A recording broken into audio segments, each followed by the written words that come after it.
Hi everyone, Bandanner here, I hope you're all doing well. Today we're taking a look at the newly released early access version of New Cycle. This is a game I covered before on the channel when they put out a demo previously. At that time I was quite impressed by the city building aspects and the attention to detail on some of the little graphics and things.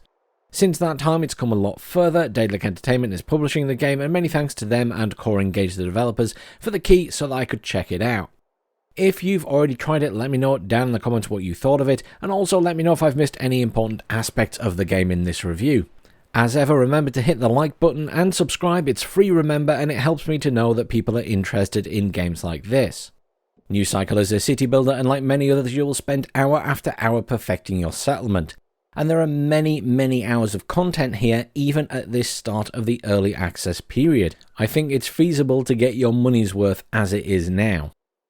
The game is set in a post-apocalyptic world where solar flares wiped out civilization as we know it. You start from nothing and build to a bustling city or settlement, advancing your technology to rival that of the old world, though with a very steampunk feel.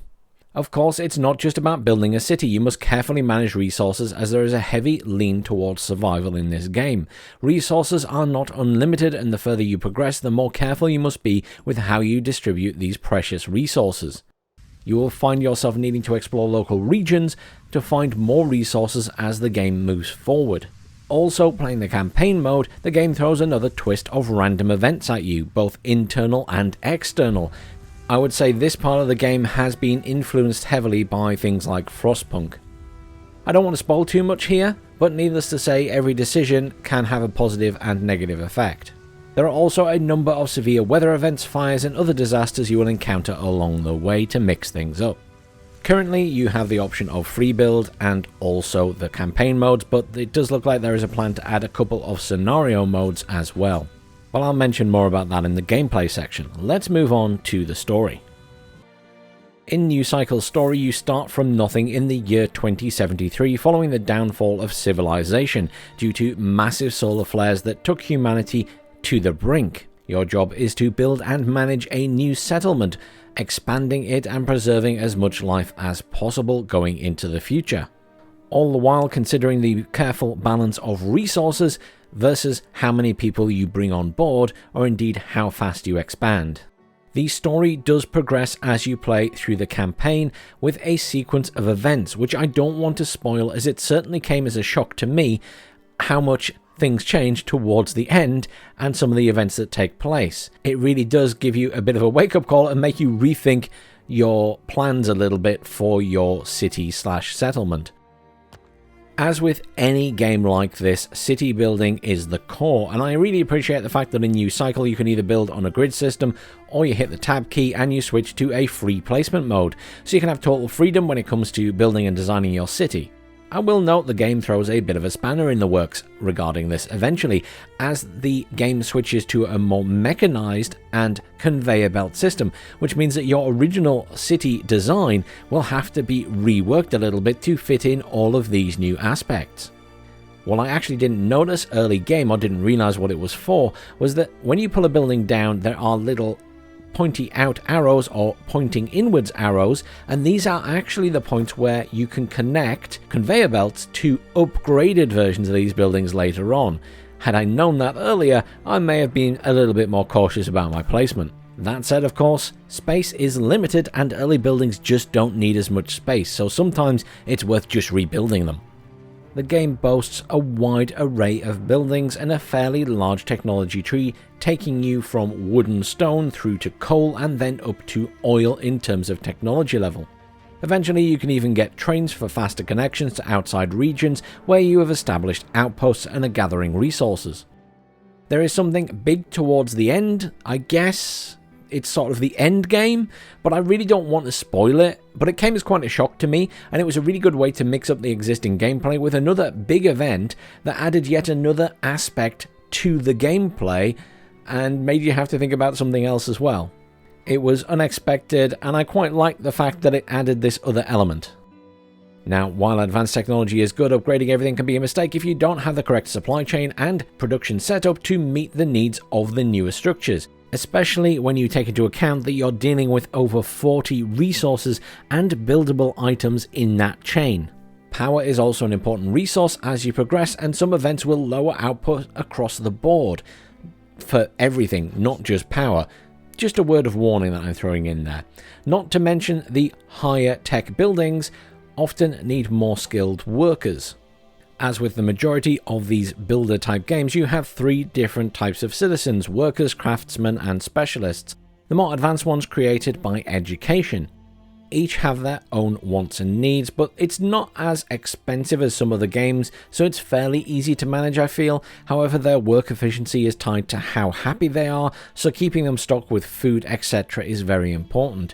It will also be noted that giving low food or water can also negatively affect their health, just as giving extra can positively affect it.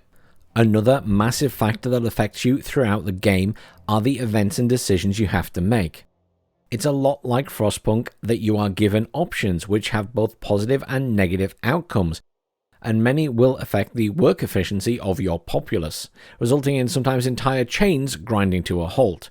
Okay, I may be exaggerating a tiny bit, I don't think I ever managed to collapse my economy, but you do notice the production drops, and you will certainly slow things down or make things run out when you make certain decisions, so you have to keep an eye on this.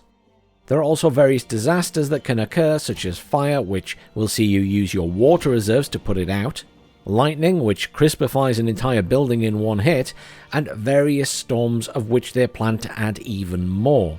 And there are some very special events that you also get little cutscenes for, which quite took me by surprise when I was streaming this.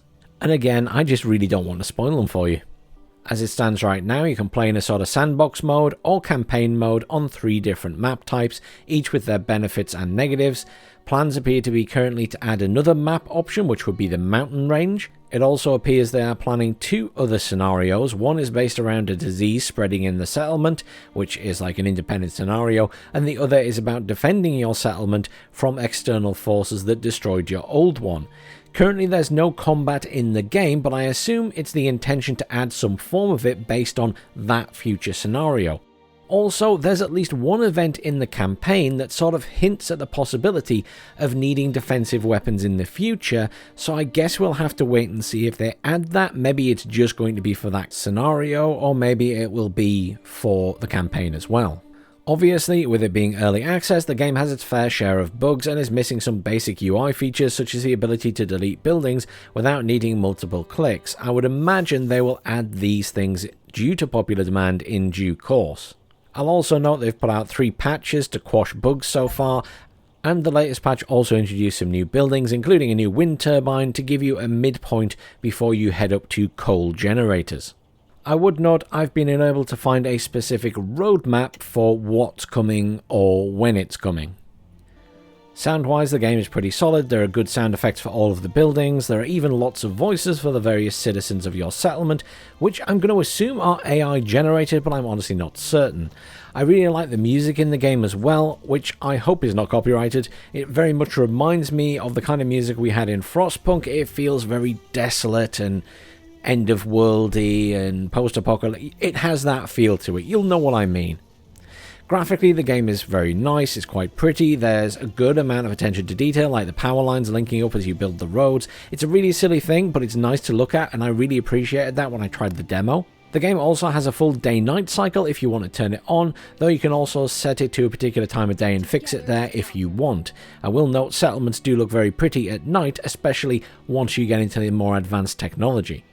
There are also various weather effects that add another graphical spectacle to the game, including some very special ones which again I don't want to spoil for you. I'll also note the graphics of the environment that you're building in are also very nice, especially the very fluid and mobile flora and fauna. I will note that graphics are never the paramount thing in a city builder for me, but it's nice to see they're trying. New Cycle is a well thought out city builder with some fun twists along the way. Obviously it suffers from its share of bugs currently, and it's missing some content due to it being early access. The city building aspect is pretty solid, though I do hope they expand a little on the scouting and exploration side of the game with more events, as currently you just kind of send scouts out everywhere without any real effect other than gaining access to those areas and their resources. It would be nice if you met some bandits or this, that and the other. It's a bit like the fact they've already got in the settlement itself various events and decisions you then have to make. It's fairly clever, and it does genuinely have an effect on your settlement and its production or population. And I also quite like the fact that there are limits on all of the resources, including things like water, because late game you really have to be careful how you utilize that water, otherwise you run out and everyone dies of dehydration. And it kind of forces you to interact with the other regions outside your settlement and gain resources from there as well. So in that respect, I think it's quite well thought out. Certainly, as it stands, it's a game you can spend many hours in, learning the most efficient way to build your city and reach your eventual goal, which again, I'm still not going to spoil. As with any early access game, I'm not going to tell you to buy it. It has to be your choice. It is early access. You're buying it while it's in development. But I can certainly give it a thumbs up and say that thus far, it's looking really good, and I'm looking forward to seeing the additions going forward. Thanks for watching, everyone. Please, as ever, like, share, and subscribe. I'll see you all soon for some more reviews.